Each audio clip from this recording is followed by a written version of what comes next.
Suara Kebenaran pada Senin, 8 Juli 2024 berjudul Mengubah Atmosfer Hidup.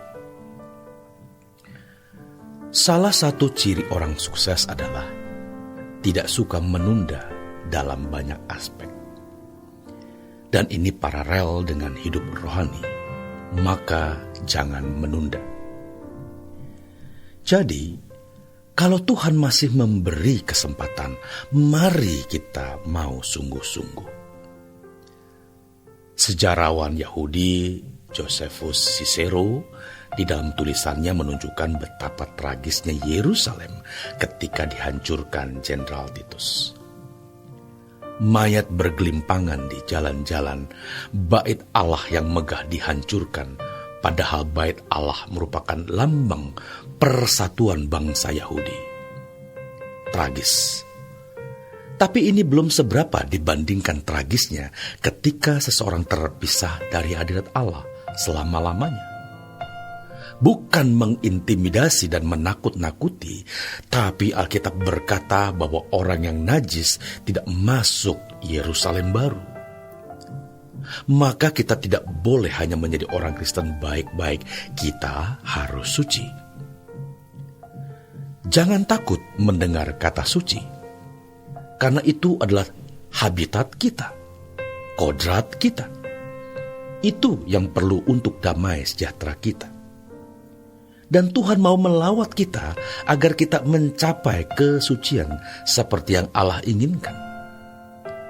Jangan berpikir ada standar ganda, standar pendeta dengan awam jemaat. Standar kita sama, sempurna seperti Bapa. Sebab kita ini adalah hamba-hamba Tuhan, dari hamba dosa menjadi hamba Tuhan. Semua kita adalah imam hulu balang kerajaan surga, putri kerajaan surga yang harus berkeadaan sebagai anak-anak Allah. Setan membuat hal kesucian menjadi begitu sakralnya, seakan-akan hanya bisa dijangkau oleh orang-orang tertentu. Padahal Tuhan berkata di 1 Petrus 2 ayat ke-9, "Kamu bangsa yang kudus, kamu orang suci." Kita dikuduskan dan harus menjadi benar-benar kudus. Setan menipu dengan menunjuk orang-orang tertentu saja yang layak menyandang sebagai hamba Tuhan, yang lain tidak. Kalau kita bukan hamba Tuhan, lalu hambanya siapa? Peringatan Tuhan harus kita perhatikan dengan serius dan jangan main-main. Ini penting, saudaraku. Jangan kita menunda. Hidup kita harus kita warnai dengan kehidupan sebagai anak-anak Allah. Atmosfer kerajaan surga harus kita hadirkan dalam hidup kita. Kitalah yang menciptakan atmosfer itu, karena kita yang harus membuka pintu atau jendela supaya atmosfer kerajaan Allah masuk dalam rumah hidup kita, mengisi taman hidup kita. Mengapa ada orang yang nampaknya rohani, yang begitu melekat dengan Tuhan, yang lain tidak? Ini bukan hak istimewa orang tertentu, saudaraku, dan yang lain tidak. Ini hak setiap kita. Kitalah yang harus menciptakan atmosfer itu. Isi ruang kamar tidur, ruang tamu dengan pujian dan penyembahan. Isi ruangan hati kita dengan pujian dan penyembahan, dengan kehadiran Allah di dalam hidup kita. Carilah aku, kata Tuhan, selama Allah berkenan ditemui. Itu artinya ada saat di mana Tuhan tidak bisa ditemui. Ketika orang mengetuk pintu, lalu ada suara dari dalam, "Enyahlah kamu dari hadapanku, aku tidak kenal siapa kamu." Mengerikan, saudaraku. Benar-benar mengerikan.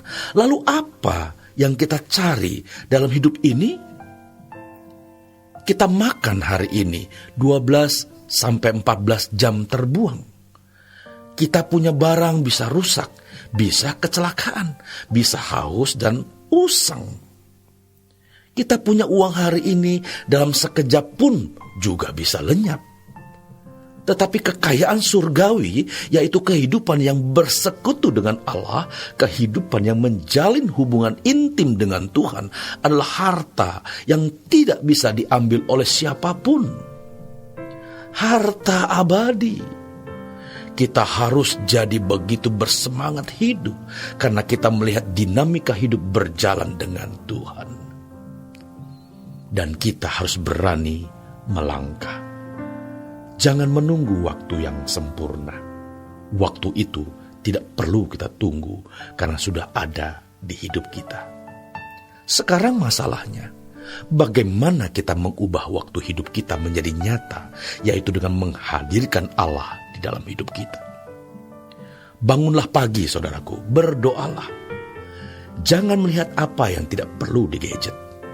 Miliki waktu khusus menghadap Allah, dengarkan firman Tuhan. Selagi masih ada kesempatan untuk mencari Tuhan, carilah Dia. Mintalah kepada Tuhan sesuatu yang baru, yang mengubah kita. Dibutuhkan keberanian untuk mengubah atmosfer hidup kita, sebab tidak mudah untuk keluar dari kebiasaan dan cara hidup kita yang salah. Tidak mudah untuk mengubah atmosfer kehidupan rohani kita, tapi bisa kita ubah kalau kita mau.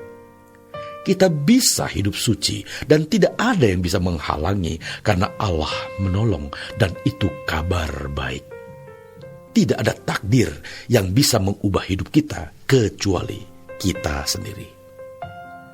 Mengapa hubungan kita dengan Tuhan tidak harmoni? Sementara kita lebih harmoni berhubungan dengan dunia ini, kita ditipu oleh dunia, diikat oleh dunia, dan kita merasa itu kehidupan wajar karena hampir semua orang memiliki cara hidup seperti itu. Itu adalah cara hidup orang-orang yang dipersiapkan masuk api kekal. Sadarilah bahwa kita berharga karena kita memiliki kekekalan, dan Tuhan tidak inginkan jiwa kita binasa. Sementara kuasa kegelapan berusaha menarik kita keluar dari persekutuan dengan Allah, sekarang kita diperebutkan oleh dua kuasa ini. Kita mau menjadi orang yang selamat atau binasa tergantung kita, saudaraku. Namun untuk bisa berjalan dengan Tuhan, tidak bisa tidak. Kita harus hidup dalam kekudusan. Selama berjuang hidup dalam kekudusan, Tuhan Yesus memberkati.